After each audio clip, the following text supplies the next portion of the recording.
Welcome to Karma's Harvest.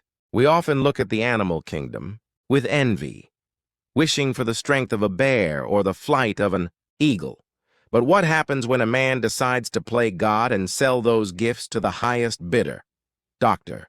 Aris Thorne didn't just break the laws of nature, he rewrote them for profit. And he ended up becoming the ultimate victim of his own twisted authorship. Aris operated in the deepest shadows of the medical world, running a subterranean clinic known only to the ultra-wealthy as the bestiary. He was a brilliant geneticist who had abandoned ethics years ago, realizing that billionaire hedge fund managers would pay 8 figures to have the night vision of a panther or the adrenaline response of an apex predator. To Aris, humanity was flawed, slow, and weak. He wasn't healing the sick, he was optimizing the arrogant. He viewed his clients not as patients, but as canvases for his grotesque masterpieces.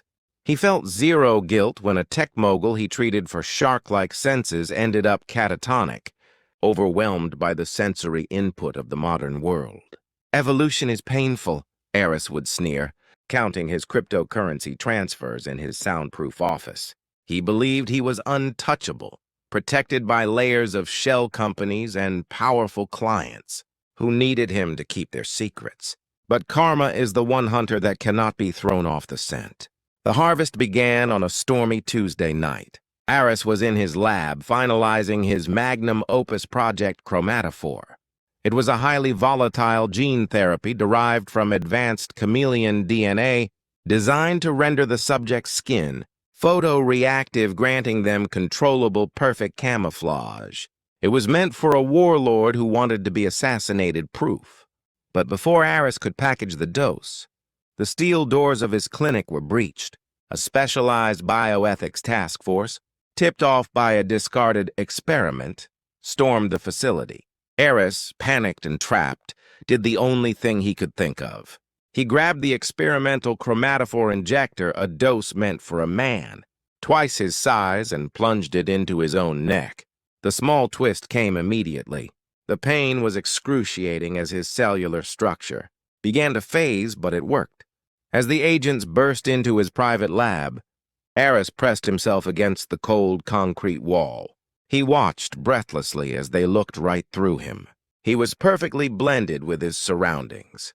He slipped past them, escaping into the rainy night, feeling a surge of godlike exhilaration. He had cheated capture. He was the ultimate phantom. He managed to return to his secure cliffside mansion. Laughing at his own brilliance, he went to his master bathroom, ready to deactivate the camouflage and pour himself a celebratory drink. And that is when the big karma moment hit him with the force of a freight train. He stood before his floor-to-ceiling mirror and willed his skin to return to normal. Nothing happened. He concentrated harder, panic rising in his invisible throat. Still nothing. The experimental dose, combined with his own unique physiology, hadn't just given him camouflage capability. It had fundamentally rewritten his biology to be permanently translucent to light. He wasn't just hidden, he was gone. The horror deepened when he realized that because his retinas were now invisible, they couldn't absorb light properly. His vision faded into a terrifying, blurry fog. He was trapped in a state of near-blind non-existence. He screamed, but his voice was just air moving through an unseen larynx. Aris Thorne, the man who wanted to make humans more than they were, had become less than nothing. He is now a prisoner in his own palatial estate. He wanders the halls of a home filled with priceless art. He cannot see, unable to touch his fortune, unable to be seen by the servants who think he fled the country. He is a living ghost destined to haunt the temple of greed. He built, forever watching the world through a translucent haze. But the harvest isn't finished.